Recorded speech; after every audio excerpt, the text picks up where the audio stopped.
आज 27 फेब्रुवारी मराठी भाषा गौरव दिनाच्या हार्दिक शुभेच्छा. गरजलेल्या नभास विचारा, माय मराठी काय आहे. वादळाच्या छातीत दडलेला तो अभिमानाचा जयघोष आहे. छत्रपती शिवरायांची मायभूमी ही रक्तात जपलेली शौर्यकथा आहे. संतांच्या ओव्यातून झरलेली ती प्रेमाची गंगा आहे.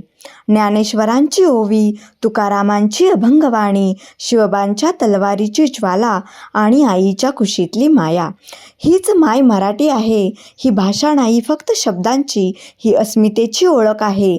जगाच्या पाठीवर उभी ठाकलेली माझ्या महाराष्ट्राची शान आहे.